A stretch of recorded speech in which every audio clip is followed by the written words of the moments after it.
실거리는 세상 속에 있다 할지라도 하나님의 말씀을 통하여 여러분들이 정말 간절히 구하는 것마다 이루어지게 도와주시고 하나님께서 그 길을 인도해 주실 줄로 믿습니다.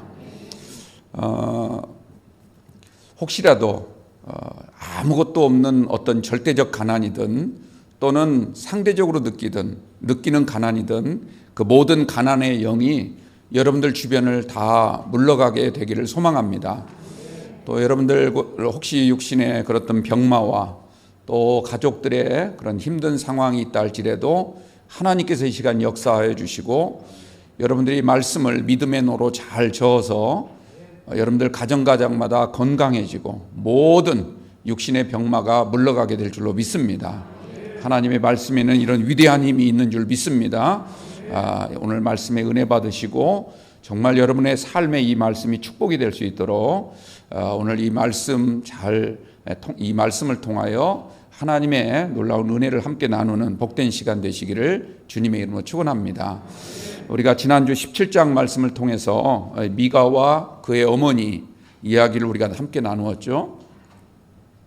그리고 그 집에 한 레위 청년 밥벌이를 위해서 베들레헴 이곳저곳을 떠돌다가 거기서도 별 신통한 것이 없자 결국 미가의 집에까지 찾아오게 되었고 그 집 제사장으로 고용이 된 한 청년 이야기를 나누었습니다. 이것을 통해서 당시 이스라엘 신앙이 얼마나 부패하고 타락했는가, 오로지 이 땅의 복만을 생각하면서 살았던 그들의 민낯을 우리가 이 말씀을 통해서 볼 수가 있었습니다. 왜 그랬을까? 그 이유는 딱 하나, 하나님을 자기들의 왕으로 여기지 않았다. 그러니까 사사기에 계속 반복적으로 나오는 두 가지 종류의 말이 있습니다. 하나는 뭐냐면 그때는 이스라엘에 왕이 없으므로, 왕이 없다는 말은 정치적인 지도자가 없었다는 뜻보다는, 물론 그때는 왕이 없었죠. 그러나 그런 의미보다는 정말 그들에게 진정한 왕, 하나님 아버지 여호와 하나님을 왕으로 믿고 섬겨야 되는데 하나님을 왕처럼 여기고 살지 않았던 이스라엘 백성들, 그 이야기, 그 내용을 우리에게 말씀하고 있는 거죠. 그리고 또 하나는 뭐냐면 자기들 소견에 옳은 대로 행하였다.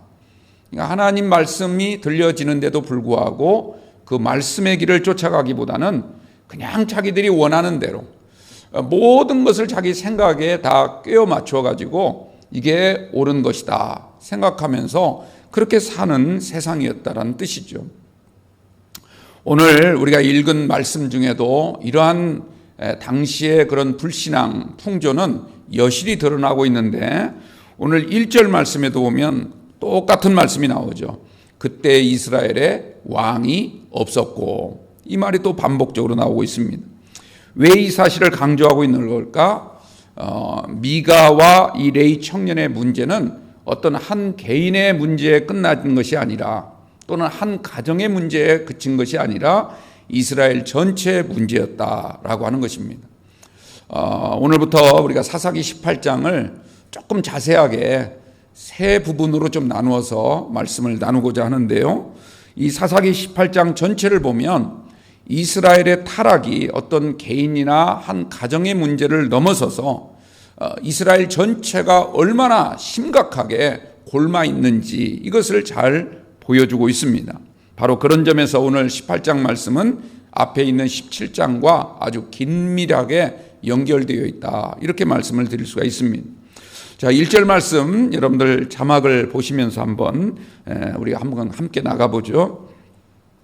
그때 이스라엘에 왕이 없었고 단지파는 그때 거주할 기업의 땅을 구하는 중이었으니 이는 그들이 이스라엘 지파 중에서 그때까지 기업을 분배받지 못하였음이라.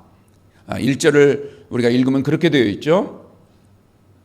여러분들 이 말씀을 얼핏 들으면 그들이 기업이 될 만한 땅을 구하려고 무던히 애를 썼는데, 그런데 그때까지 아직 땅을 분배해 주지 않아서, 여호수아가 아직 자기들에게 땅을 분배해 주지 않았기 때문에 여전히 땅을 구하는 중이었다, 이렇게 잘못 생각할 수 있습니다. 근데 이 말씀은 굉장히 큰 오역입니다. 잘못된 번역이라는 뜻이죠. 오늘 1절 말씀을 우리가 잘 풀어야 되는데 여기에 아주 중요한 하나님의 뜻이 담겨 있고 이스라엘 백성들의 불신앙이 얼마나 심각한지 특별히 단지파를 통하여 우리에게 잘 보여주고 있습니다.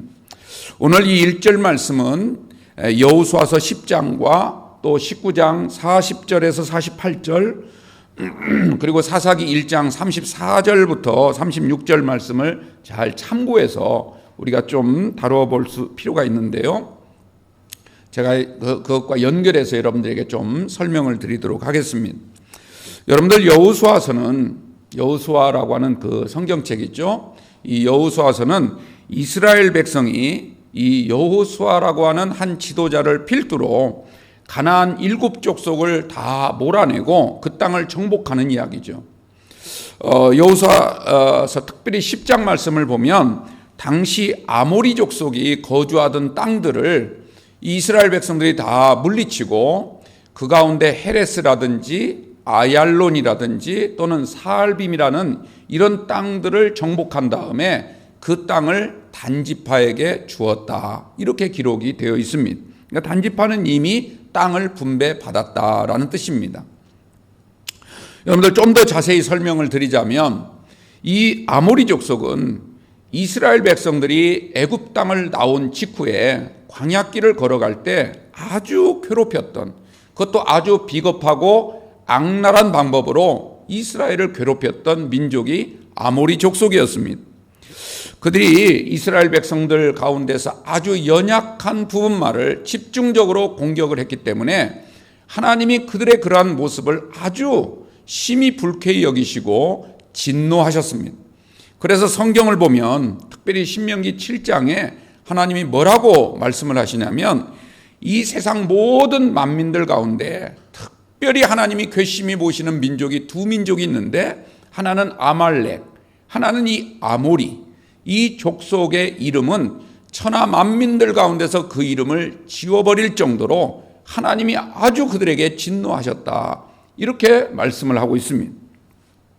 그래서 하나님은 특히 아얄론이라고 하는 그 골짜기에서 아모리 족속과 이스라엘이 전쟁을 한 적이 있었는데 하나님이 그때만큼은 직접 개입을 하셔서 대낮에 우박덩이를 쏟아부음으로, 그것도 아모리 족속들에게 쏟아부음으로 대승을 거두도록 하나님이 하셨습니다. 또 해가 일찍 지려고 하니까 해가 지지 않도록 중천에 붙잡아 두시면서까지 아모리 족속을 거의 전멸에 가까울 정도로 그렇게 몰아내도록 하나님이 하셨다. 이게 여호수아서 10장에 잘 기록되어 있습니다. 그래서 이 전투를 하나님이 뭐라고 말씀하시냐면 야살의 책에 기록하라. 이런 명령이 나옵니다. 제가 여호수아서 10장 12절부터 13절 말씀을 읽어드릴게요. 여호와께서 아모리 사람을 이스라엘 자손에게 넘겨주시던 날에 여호수아가 여호와께 아뢰어 이스라엘 목전에서 이르되 태양아 너는 기브온 위에 머무르라, 달아 너도 아얄론 골짜기에서 그리할지어다 하매 태양이 머물고 달이 멈추기를 백성이 그 대적에게 원수를 갚기까지 하였느니라. 야살의 책에 태양이 중천에 머물러서 거의 종일토록 속히 내려가지 아니하였다고 기록되지 아니하였느냐. 이렇게 말씀을 하고 있습니다.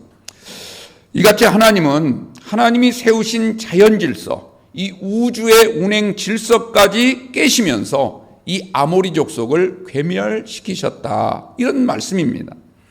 그리고 그렇게 해서 얻은 땅을 누구에게 주었느냐? 바로 단지파에게 주었다는 말이죠. 여호수아서 19장 40절에서 48절 말씀을 보면 이때 정복한 땅을 다 단지파에게 영원한 기업으로 삼게 하셨다라고 하는 그런 내용이 나옵니다. 그런데 여러분들 이 단지파는 불행하게도 이 땅을 제대로 지키지 못하고 나중에 보면 아모리 족속에게 도로 빼앗기고 맙니다. 물론 더 나중에 보면 이 땅을 다시 에브라임 지파가 다시 정복해서 차지하게 되긴 하지만, 그래서 아모리 사람들을 다 종으로 삼았다는 그런 내용이 나오긴 합니다. 하지만 단지파 사람들은 결국 그 땅을 정복하지 못하고 또 그 땅에 정착하지 못하고 계속 남쪽으로 밀려가다가 결국 저 해안가에 블레셋 사람들 경계 근처에 거기에 땅을 정하는 그런 내용이 여호수아서에 쭉 기록되어 있습니다. 그러므로 우리가 1절 말씀을 다시 한번 보면 그때 단지파가 거주할 기업의 땅이 없었기 때문에 기업의 땅을 구하는 중이었으니 이는 그들이 이스라엘 지파 중에서 그때까지 기업을 분배받지 못하였습니다. 이 말은 무슨 뜻이냐면 하나님이 주신 땅을 다 빼앗기고 여호수아를 통해서 분배해 준 땅이 있었음에도 불구하고 그 땅을 잘 지키지 못하고 결국은 이리저리 떠돌아다니다가 결국 이 단지파 사람들은 대대로 하나님을 섬기며 이 살아야 할 기업을 얻지 못하고 아직도 땅을 구하는 중이었더라. 이런 뜻입니다. 여러분들, 하나님의 주신 땅이 얼마나 귀한 땅입니까? 그럼에도 그들은 이 하나님의 주신 땅을 계속 지켜내지 못하고 그 땅을 빼앗기고 난 다음에 이리저리 또 자기들이 정착할 땅이 어딨나 이렇게 찾아다니는, 아직도 땅을 구하는 중이었더라, 이런 말씀이죠. 근데 오늘날 이런 성도들이 있습니다. 아직도 내가 섬겨야 될 교회, 아직도 내가 하나님을 위하여 열심히 충성을 감당해야 될 나의 자리를 찾지 못하고 여전히 이곳저곳 배회하면서 방황하듯 그런 신앙생활을 하고 있는 성도들이 사뭇 많다는 것입니다. 여러분들, 우리가 정말 하나님이 우리에게 주신 이 자리, 이 땅, 이 교회를 영원한 기업으로 삼으시고 여러분들 자녀들에게 대대로 물려줄 하나님의 언약의 장소로 삼게 되기를 주님의 이름으로 축원합니다. 그게 하나님의 복인 거예요. 사람의 눈으로 볼 때는 어디가 더 좋을까? 어디가 더 나에게 이익이 될까? 자꾸 그런 생각을 가지고 여러분의 기업을 찾아서는 안 되는 겁니다. 내가 이곳에서 해야 될 사명이 무엇일까? 정말 하나님이 나의 발걸음을 이곳으로 인도하신 것을 내가 믿는다면 내가 여기서 하나님을 어떻게 섬겨야 되고 어떻게 내가 이 땅을 내 자녀들에게, 내 후손들에게 대대로 물려주며 하나님을 잘 섬기는 그런 자녀들로 삶을 살게 할 수 있을까? 이것을 생각할 수 있는 이런 성도가 꼭 되시기를 주님의 이름으로 축원드립니다. 여러분들, 하나님이 주신 땅, 이 땅이란 말이 나오죠. 이걸 또 성경에서는 기업이라고도 말을 하는데 이 기업이라는 말, 땅이라는 말은 부동산을 의미하는 것이 아닙니다. 우리가 집 짓고 거기에서 살아가는 그런 하나의 보금자리 정도의 개념이 아니라는 거죠. 히브리 말로 나할라라라고 부르는데 이 나할라라는 말은 하나님과의 영원한 관계, 하나님의 은혜가 임하는 곳, 내가 그곳에서 하나님께 복을 받고 하늘의 신령한 복과 이 땅의 기름진 복으로 충만해질 수 있도록 하나님이 끊임없이 나에게 은총과 축복을 베풀어 주시는 유일한 장소, 그곳이 내가 섬기는 곳이고 여러분의 영원한 기업이 될 줄로 믿습니다. 그 하나님의 언약을 믿으시고 그곳에서 내가 해야 될 일이 무엇이고 하나님이 나에게 맡겨주신 사명이 무엇인지를 생각하며 이 사명을 감당하기 위해서 오늘도 하나님의 말씀이 필요합니다. 그리고 그 말씀대로 순종하기 위해서는 인간의 연약한 힘이 아니라 하나님이 성령을 통하여 나에게 부어주시는 하늘의 능력이 필요하기에 오늘 내가 있는 이 자리에서 하나님께 나는 간절히 기도할 뿐입니다.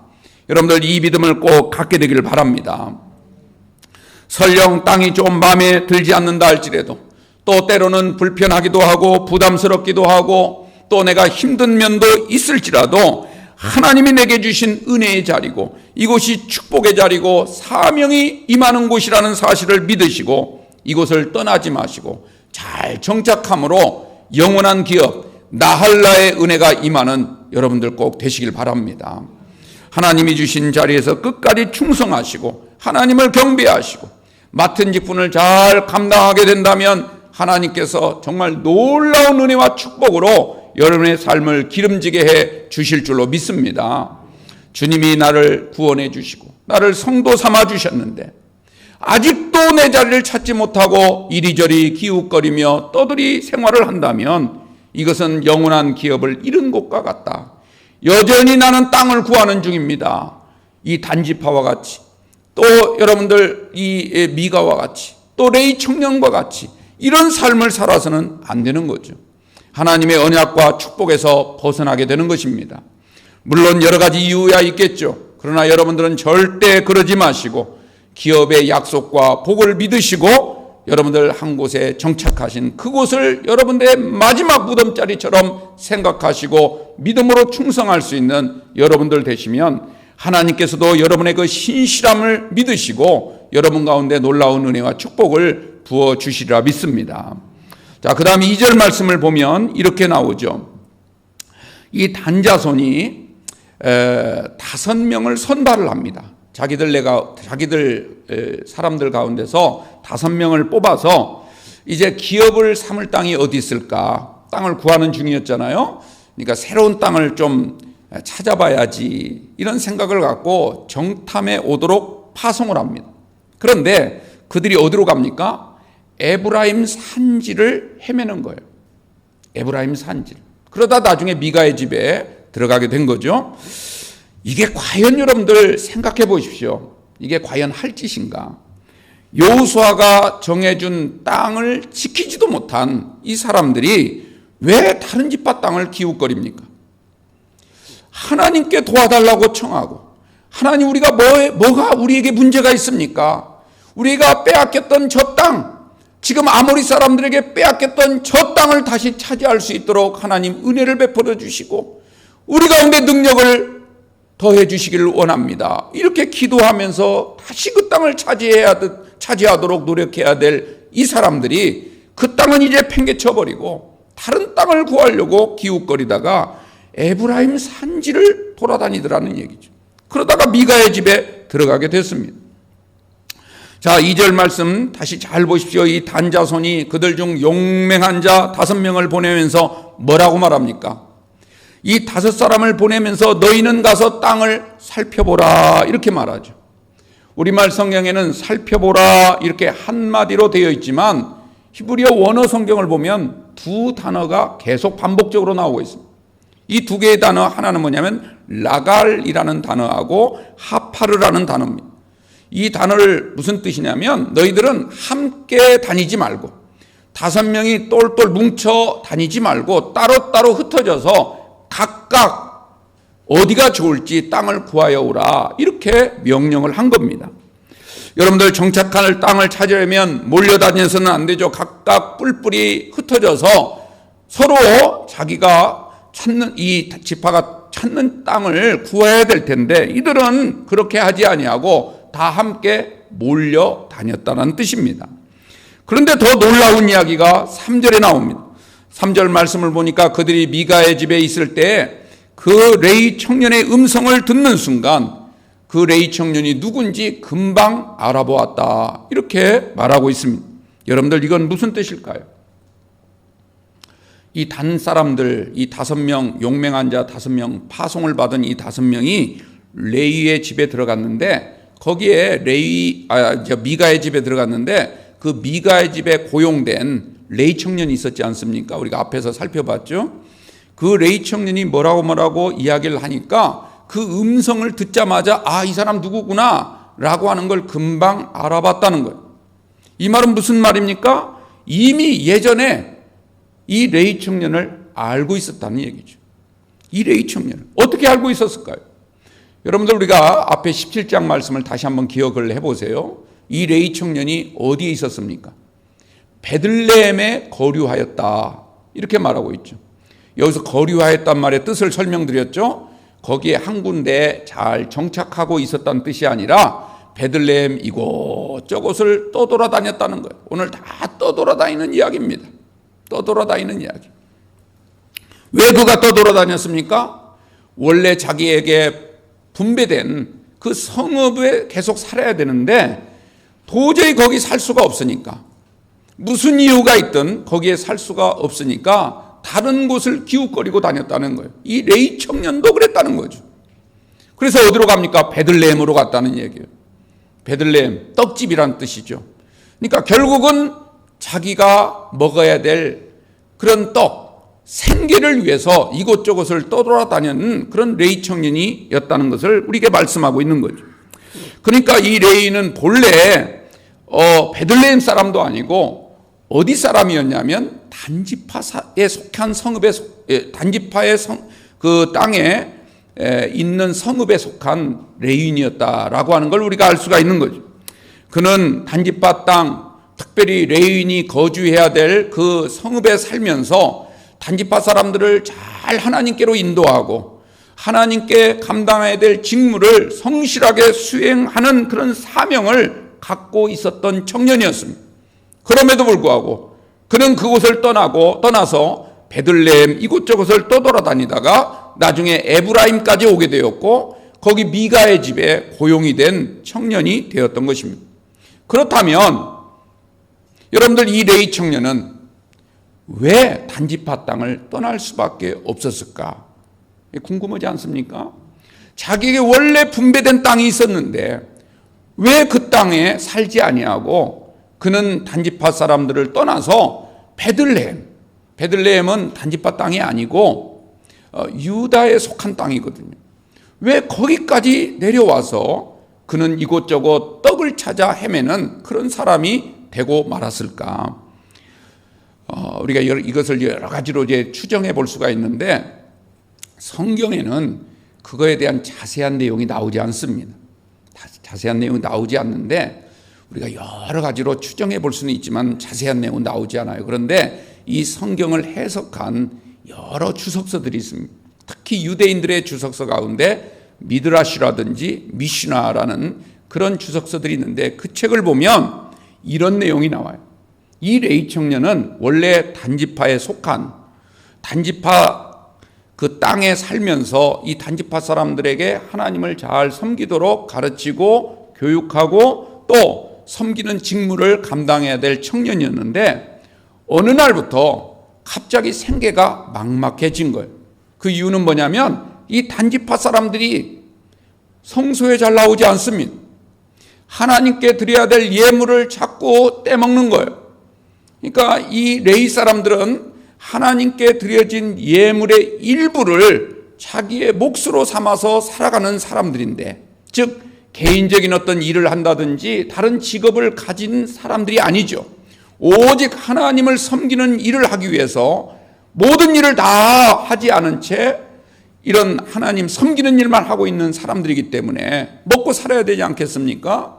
이 단지파 사람들이 드리는 예물의 일부를 가지고 그는 살아야 되는데 예물이 점점 줄어들고 그러다 보니까 먹고 살 길이 막막해지기 시작하고 생계의 위협을 느끼다 보니까 내가 다른 곳을 찾아가서 내가 거기서 좀 살만한 곳에 거주해야 되겠구나 이런 생각을 갖고 베들레헴 이곳저곳을 떠돌아다녔다라고 하는 것입니다. 여러분들 오늘 이 레위 사람 우리가 앞에서 17장에서 살펴보았는데 이 레위 사람에 대한 이름이 나오지 않죠. 이름이 공개되지 않습니다. 18장 또 나중에 19장 계속 읽어봐도 이 레위 청년의 이름이 나오질 않아요. 왜 이름이 나오지 않을까? 여러분들 여러 가지 이유가 있겠지만 여러분들 이름이 나오지 않은 이유를 이 유대인들의 주석서를 보면 이렇게 설명을 하고 있습니다. 그 한 사람만의 문제가 아니었다는 거죠. 당시 대부분의 레위인들이 다 이런 생활고에 허덕이고 있었고, 즉 다시 말하자면 모든 가정들은 다 잘 살고 부해지고 다 풍성해졌는데 유독 하나님께 드리는 것은 자꾸 하나님의 것을 떼먹고 그로 인해서 자기들의 개인적인 재물을 쌓는 일에만 여념이 없는, 그야말로 그것을 옳다고 여기는, 자기 소견에 옳은 대로 행하는 사람들이다 보니까 결국 레위인들이 생활고에 허덕일 수밖에 없었고, 이렇게 지금 이 레위 청년처럼 이곳저곳을 떠돌아다니면서 생계 걱정을 해야 되는 그런 레위인들이 한둘이 아니었기 때문에 이름을 밝히지 않은 것은 바로 그런 까닭이었다, 이렇게 해석을 하고 있습니다. 여러분들 이 레위 청년이 결국 베들레헴에서도 떡을 찾지 못하고 미가의 집에까지 찾아가게 됩니다. 그래서 거기에서 고용되게 되는 거죠. 그러다가 단지파 정탐꾼을 만나게 되었습니다. 그런데 목소리만 듣고 알아보는 거예요. 왜냐하면 예전부터 가까운 사이였기 때문에, 자기 지파 소속으로 된 레인이었기 때문에 금방 알아보았던 것이죠. 참 기가 막힌 겁니다. 사람은 음성만 듣고도 알아보면서 어떻게 하나님의 말씀은 알아듣질 못합니까? 사람의 말은 알아듣는데 하나님의 말씀은 전혀 듣질 못합니다. 제가 엊그제 새벽 기도 때도 말씀드렸지만, 여러분들 하나님의 말씀을 듣지 못하는 이유가 뭡니까? 하나님의 말씀을 듣지 못하는 이유는 이방인들은 하나님의 말씀을 듣지 못해요. 왜? 하나님의 양이 아니니까.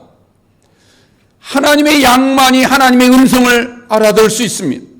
그런데 또 못 알아듣는 사람이 있습니다. 하나님의 양이라고 치부하면서도 불구하고 하나님보다는 다른 곳에 정신이 팔려 있으니까, 하나님께 관심이 없다 보니까 하나님의 말씀을 들으면서도 그 목소리를 듣지 못하는 그런 불쌍한 인생들이 있다는 거예요.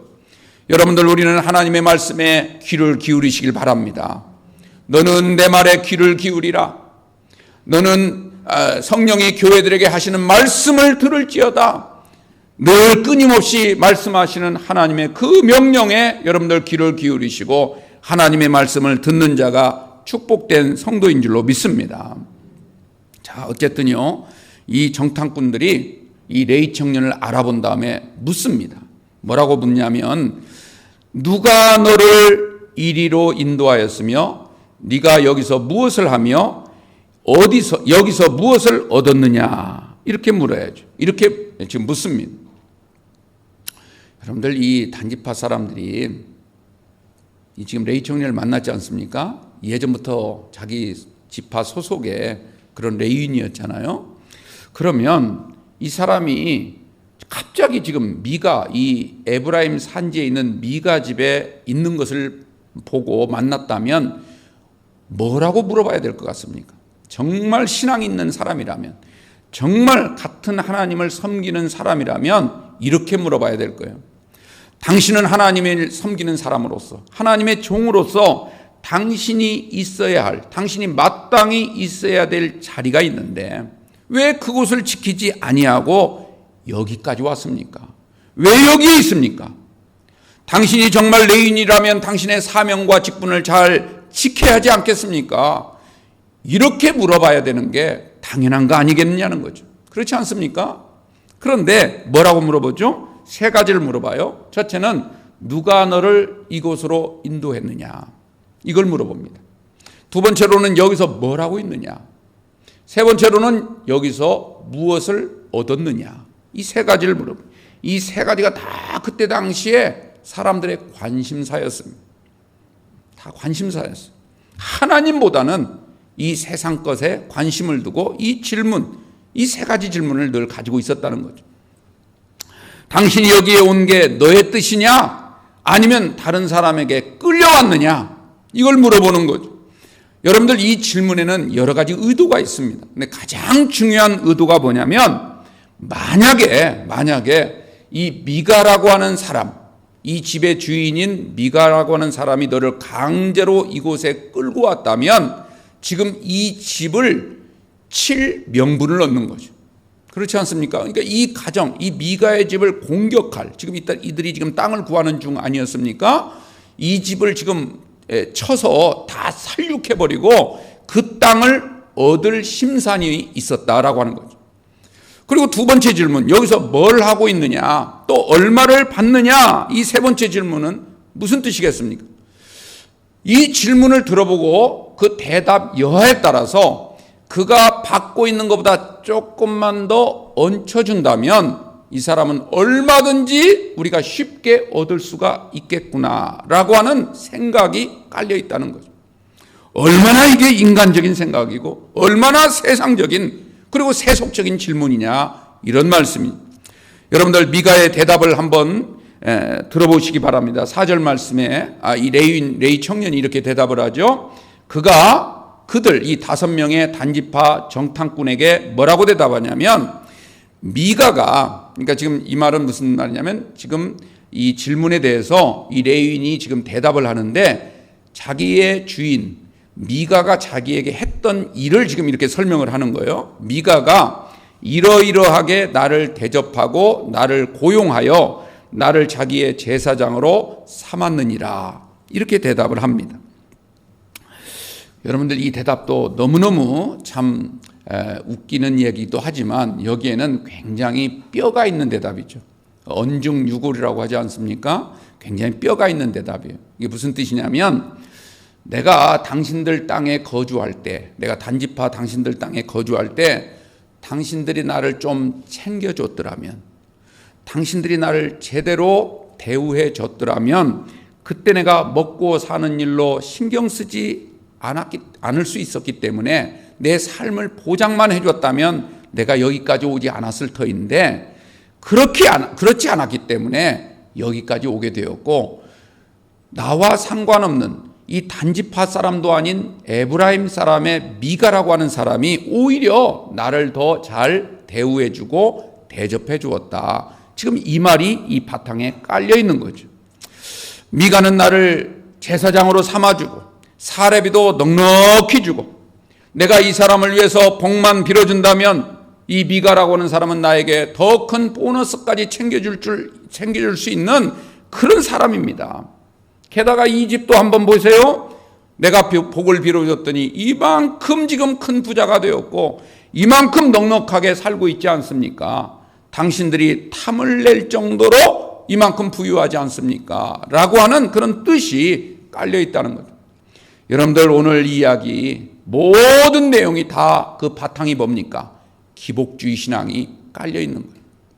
미가도 마찬가지고 레위 청년도 마찬가지고 단지파 사람들도 마찬가지고 모든 사람들, 이 레위 청년은 정말 하나님께 예배를 드리는 진정한 제사장이기라기보다는 그저 복만 빌어주는 한마디로 굿하는 무당과 다를 게 없는 것입니다. 지금 레위인의 이 말은요, 나는 미가에게 고용된 제사장으로 오직 미가만을 위해서 하나님의 이름으로 복만 빌어주면 나는 먹고 사는데 별 지장이 없고 걱정할 게 없습니다. 이런 이야기를 하고 있는 것입니다.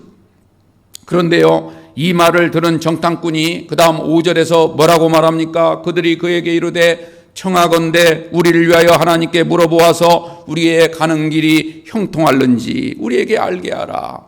이렇게 말하죠. 지금 미가 제사장이 된 이 레위 청년이 미가 집을 위해서 복을 빌어주어서 이렇게 지금 잘 산다고 하니까 우리에게도 평안을 빌어달라는 거죠. 그래서 우리도 하나님의 복을 받아서 정말 형통한 길로 좀 인도함을 받아서 정말 축복의 땅, 넉넉하고 풍요로운 땅으로 갈 수 있도록 기도해달라는 거예요.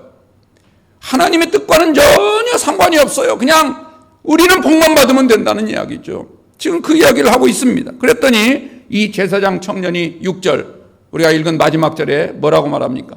그 제사장이 그들에게 이르되 평안히 가라. 너희가 가는 길은 여호와 앞에 있느니라. 또 하나님의 이름으로 또 복을 빌어주죠. 아주 형식적이고 상투적으로, 요즘 흔히 하는 말로 영혼 없는 그런 대답으로 일관하고 있습니다. 그냥 마지못해 기도해 주는 거죠.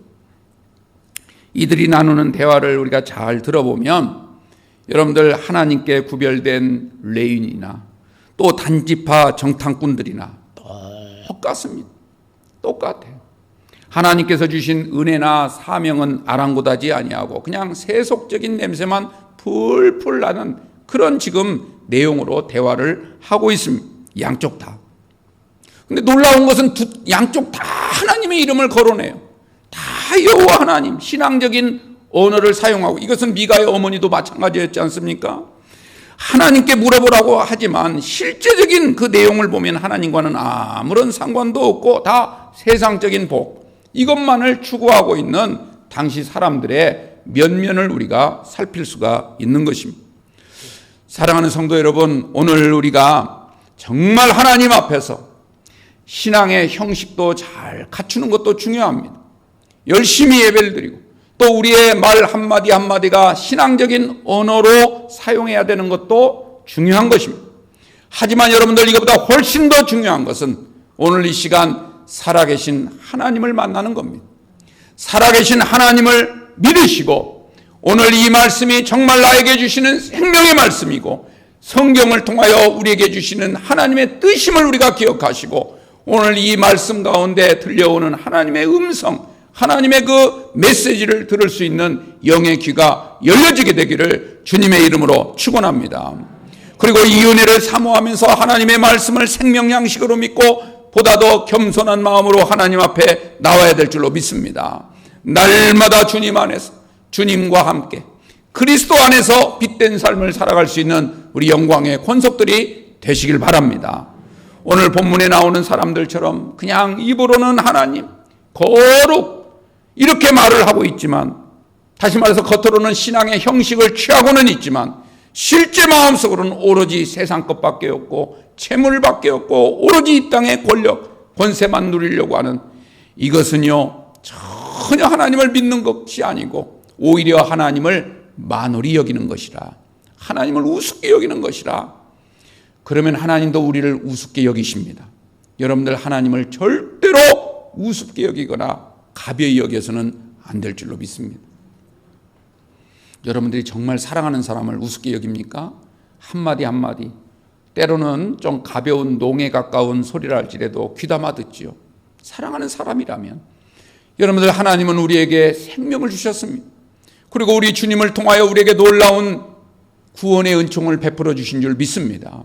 우리가 이 땅에 살면서 구원받은 성도로, 그리고 이 땅의 삶을 다 마치게 되면 하나님 나라 거룩한 처소를 우리를 위하여 준비하시고 그것을 우리에게 아무런 조건 없이, 아무런 대가 없이 우리를 위하여 모든 것을 주시는 분이 바로 주님이십니다. 그 주님을 우리가 믿으면서 어떻게 우리의 마음속에 하나님 또 주님의 은혜를 잊고 살아갈 수가 있겠습니까? 여러분들 오늘 본문에 나온 사람처럼 말로는 하나님을 외치고 말로는 신앙적인 언어를 되새기고 있지만 그러나 실제 삶에서는 전혀 하나님과 무관한 그런 삶을 산다면 그것은 하나님의 이름을 모독하는 것이고 주님이 우리를 위하여 흘리신 그 피를 더럽히는 것이고 또 하나님으로부터 정말 엄중한 그런 책망을 받을 수밖에 없다는 사실을 우리가 꼭 기억하시고 늘 우리는 겸손한 마음으로 주님이 나에게 베푸신 그 은혜를 생각하며 감사로 영광 돌릴 수 있는 여러분들 꼭 되시길 바랍니다. 이사야 선지자가요 1장 4절에서 이렇게 고백을 합니다. 이사야서 66장까지 우리가 지금 하고 있죠. 그런데 첫 장에서 이렇게 탄식을 해요. 슬프다 범죄한 나라여, 허물진 백성이여, 행악의 종자여, 행위가 부패한 자들이 여호와를 버리며 이스라엘의 거룩한 일을 만홀히 여겼도다. 이사야 1장 4절에 나오는 말씀입니다. 여러분들 인류의 흥망성쇠를 이렇게 보면 어떤 나라든 이 멸망당하기 직전에 나타나는 현상이 있습니다. 이걸 전조현상이라 이렇게 말하죠. 어떤 나라든 한때는 세계를 정말 제패하고 한 시대를 풍미했던 그런 위대한 영웅과 같은 사람, 또 영웅과 같은 나라였다 할지라도 그 나라가 다 쇠잔해지고 멸망을 당할 때는 어느 날 갑자기 멸망당하는 것이 아니라 그 전에 나타나는 현상이 있는 거예요. 이번에 지진이 발생했을 때도 그 전에 어떤 새들이 막 날아다니고 이런 전조현상이 나타났다는 말 들으셨죠? 그런 것처럼 그냥 우연히 그렇게 멸망하는 게 아니라는 거예요. 그런데 그 전조현상의 가장 뚜렷한 현상은 뭐냐면 종교의 타락입니다. 세상의 타락이 아니에요. 정치 지도자들이 타락하고 사회 지도층들이 부패하고 이런 것도 문제지만 그것 가지고 멸망하는 게 아니라 종교인들이 타락하는 거예요. 그게 기독교든 불교든 이슬람이든 어떤 종교든 상관없이 그 나라가 가장 두드러지게 믿고 있는 그 신앙, 그 중심이 무너져 내리는 것. 이렇게 되면 반드시 그 나라는 멸망하고야 만다라고 하는 것이죠. 여러분들 위기는요 정치적인 위기도 있고 경제적인 위기도 있고 또 여러 가지 외교적이고 또 많은 문제들, 이 땅의 문제가 얼마나 많습니까? 그런데 그런 문제 때문에 여러분들 나라가 멸망당하는 게 아니라 개인이 무너지는 것이 아니라 종교가 타락하는 겁니다. 예나 지금이나 다를 바가 없습니다. 개인 신앙도 개인의 삶도 마찬가지예요. 개인적인 신앙이 자꾸 편법화되고 자꾸 자기 소견에 오른 대로 행하고 하나님의 말씀보다는 내 뜻이 더 우선적으로 나타나게 되면 반드시 그 삶에 위기가 찾아오게 되고 그때 찾아오는 위기는 결코 일어설 수 없을 만큼 어마어마한 데미지를 입을 수밖에 없다. 이 사실을 꼭 기억하시고 우리가 정말 살아계신 하나님을 찬미하시고 그 하나님을 예배하며 삶을 살아갈 수 있는 진실한 성도들이 꼭 되시길 바랍니다. 사랑하는 성도 여러분, 우리 모두가 허울뿐인 신앙의 탈을 다 벗어버리고 오직 살아계신 하나님이 우리를 바라보실 때 정말 기뻐하실 만큼 야, 내가 이만한 믿음을 본 적이 없다 칭찬하실 만큼의 그런 귀한 성도로 그러한 삶으로 살아가시기를 주님의 이름으로 축원합니다. 하나님이 여러분들을 사랑하시고 우리가 구하지 않은 것까지도 풍성하게 주시는 하나님을 여러분들 신뢰하십시오. 그 하나님만을 바라보십시오. 끝까지 포기하지 마시고 하나님께 기도하시되 그러나 무엇보다도 우리가 무엇이 잘못되었고 어떻게 해야 될까? 내 삶을 어떻게 바꿔야 될지를 먼저 생각할 줄 아는 성숙한 신앙인이 되시기를 주님의 이름으로 축원드립니다. 기도하겠습니다.